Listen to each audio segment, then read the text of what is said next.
I cracked open mouths, scrolled past the hype, past the mid, past the trash, and started my seasonal search at the bottom because I wanted to find hidden gems. And boy, did I strike gold. Hell, the last one might even be my pick for anime of the year. So let's forget the trending and discuss the anime that nobody's talking about, but everybody should be. There's No Freaking Way I'll Be Your Lover Unless was the first SSR I managed to pull after suffering through some of the dullest plot lines this side of R18. This anime single-handedly ripped my inner lesbian out of my body, dragged her by the ankles to the TV, and forced her to binge watch Yuri until her eyes bled. Yes, the title is bizarre. Yes, it's as chaotic as it sounds. And yes, this might unlock something hidden within you. You see, Rinako here used to be a no-friends, super socially anxious introvert. But once she entered high school, she chose to go through her anime girl glow-up arc and become the super cute, popular girl she always dreamed of being. But one little oopsie daisy led to another and ended in these two girlies having a beautifully deep, best friend-inducing moment. Except despite Rinako's exhilaration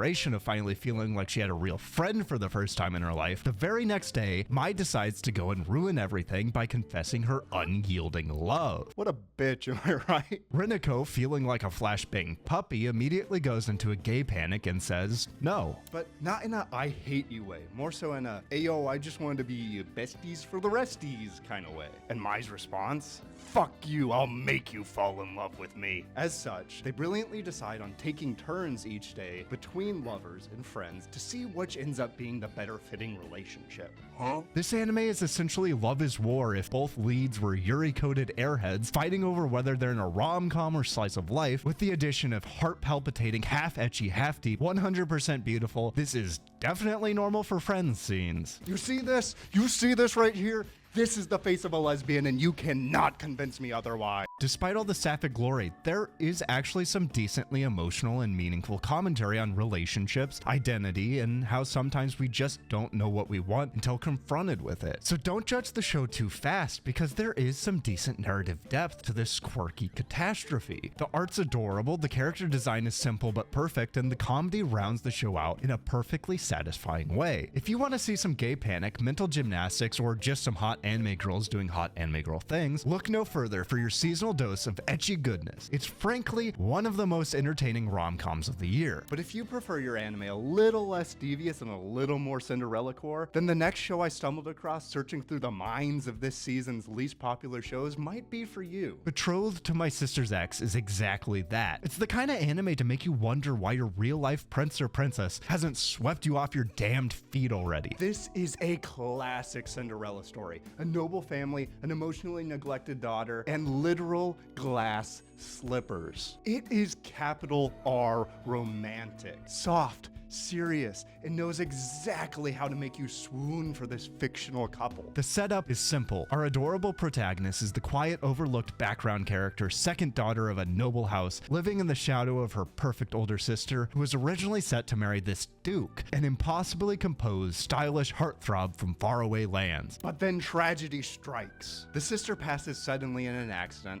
and the ever-loving, not at all abusive, red flag of a family volunteers their other daughter as a knight of comfort for the Duke. Because nothing says I'm sorry for your loss like replacing your dead daughter with your backup daughter you hate. But hey, due to a mix-up of names, our main girlie was actually the one the Duke wanted to marry and fell in love with in the first place. From the start, you feel for her. She's gentle, awkward, and unsure of her place in the world, just trying to get by. Watching her slowly find her voice, build her self-confidence, and maybe, just maybe, start to believe she actually deserves love is some of the most endearing character development you'll see all season. Watching her build up from zero to princess is genuinely moving. And oh God, look at her. She's so fucking adorable. I swear to God, if women were real and one looked at me like this, that's it. It'd all be over. My whole life devoted. God, what the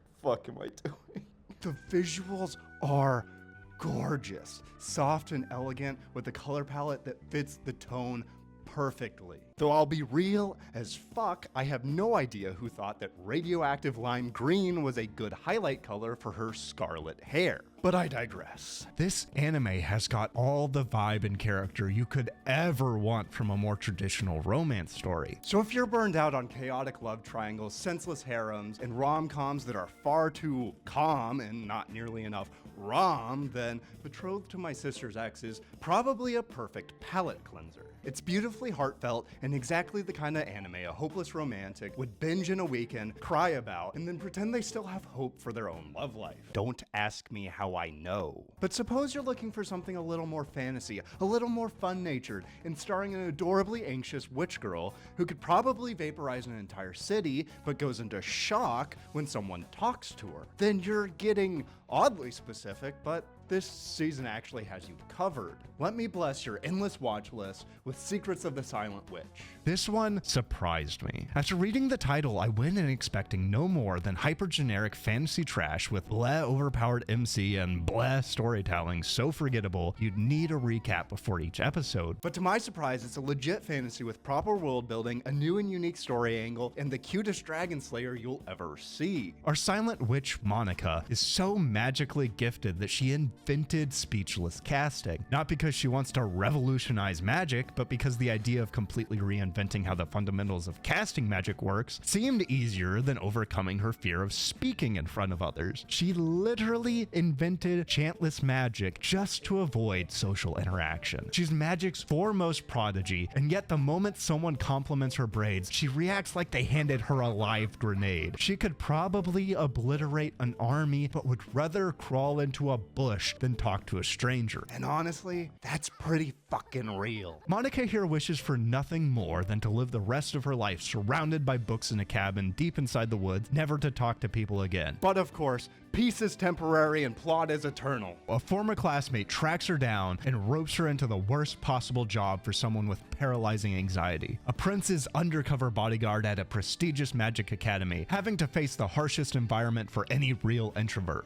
School. And don't even get me started on the whole faked bullied servant of a rich girl act that's supposed to be her cover. This girl being all bitchy 1 second, only to immediately turn around and be the friendliest mofo around is crazy character writing. But it works. In fact, it works really well. Every part of this show radiates an oddly satisfying, silly aura. Plus, the show keeps its plot serious enough to keep you hooked without ever becoming so serious as to lose that comfy, softcore fantasy vibe. You come for the wholesome cuteness and stay because Monica's anxiety is weirdly therapeutic. Secrets of the Silent Witch isn't flashy, and it's not trying to be, but it's quietly one of the most laid-back, easy to watch and relaxing anime of the season. Maybe not quite as good as the Anime of the Year contender I dug up, but we'll talk about that in a little bit. Let's say you want something a little more adventurous, and you like the idea of getting outdoors, but only when it's animated and doesn't involve actual mosquitoes and dirt. Well, Solo Camping for Two is grass touching for the grassless. This is what happens when you take Yuru Camp's wholesome, low-stakes outdoor vibes and gently add a slow burn romance so cozy, heartfelt, and beautiful, you'll be left emotionally stunned. It's likely the best straight romance of the season, and still manages to hit that uniquely healing and refreshing vibe that few anime manage to get right. The premise is dead simple in the best way possible. You've got Gen, a quiet, rugged guy with major lone wolf energy, the kind of dude who finds peace in the crackle of a fire, the taste of warm coffee during a cold morning, and the sweet silence of not being around other humans. But out of nowhere enters Shizuku,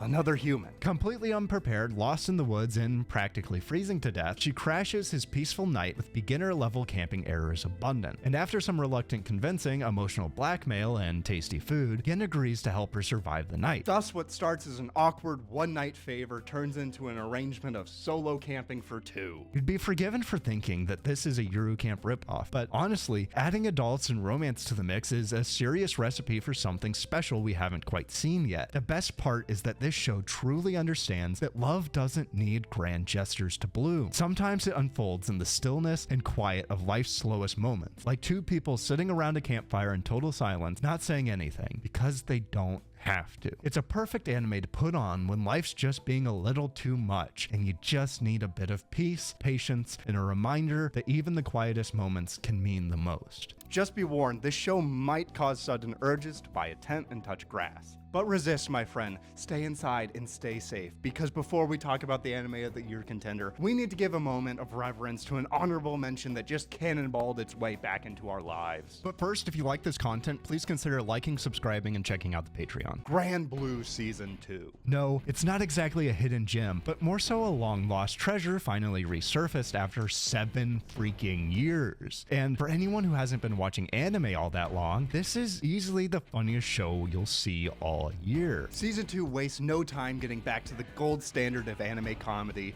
not relying on Gen Z slang and forced memes. Within such a short time, we're already drowning in beer, bad decisions, and aggressively heterosexual homoerotic energy. The comedy is flawless, the timing is surgical, and the vibes are deranged perfection. Grand Blue Season 2 isn't new, it isn't subtle, and it definitely isn't sober, but it is just about as good as anime comedy gets. It's time. Let's finally talk about what I believe to genuinely be the best anime this season, and quite possibly the year. What's the anime about? Rocks! Yeah, rocks. Ruri no Hoseki, or Ruri Rocks, is amazing. For swinging in out of absolutely nowhere, it is crazy how it has managed to become a genuine contender for one of my favorite anime of all time. But what's it really about? Cute girls doing geology. Yeah, that's it. Oh, and staring into the unfathomable abyss of time, realizing that every rock is a silent witness to billions of years of death, pressure, and decay. Proof that the earth will outlast every joy, every heartbreak, and every trace of what we know as our lives. But don't get too stressed out. It is 99% cute anime girls and chill vibes. At its core, this show is a beautiful representation of curiosity, wonder, and slowing down to pay attention to the parts of the world we usually step over without a second thought. This simple perfection is what makes Ruri Rocks one of the most relaxing, thoughtful, emotionally rich slice of life anime I have ever seen. And it is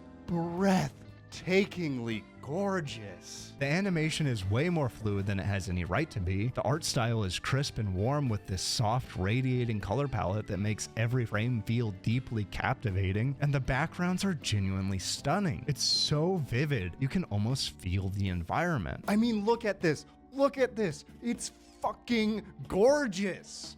I mean, for me, it's just a blank wall, but I'm sure I've put something beautiful up there for you. One of the best part about Ruri Rocks is how the anime continuously has these moments that truly feel like core memories the characters would retain for the rest of their lives. Moments so tender and fleeting that they can make you feel a sense of nostalgia in a way I've never gotten from any other form of media. Each episode is this disturbingly perfect blend of discovery, comedy, calm, wonder, and science. You go from learning about the formation of rocks to laughing at Ruri's quips and exaggerated overreactions that feel so authentically human. The show genuinely makes learning about a topic I hardly cared about fun, without ever feeling like losing the humble vibe or trying too hard to be something it's not. But what about the characters? Well, Ruri is curiosity and excitement embodied, and the internal character development of seeing her slowly go from someone who is solely interested in the monetary value of these gems and ores into someone who not only understands but appreciates the much grander process that caused them to form is character writing perfection. While Nagi is a hammer-wielding goddess with literal tectonic plates for thighs, whose passion, genuine passion with rocks brings so much character to the anime. It's not trying to be anime of the year, but it just might be. Ruri Rocks isn't the kind of anime that's trying to shout for your attention. It's the kind of show that holds up a crystal, looks at it in the sunlight glinting, and says, "Isn't this fucking beautiful?" And it is. It really, really is.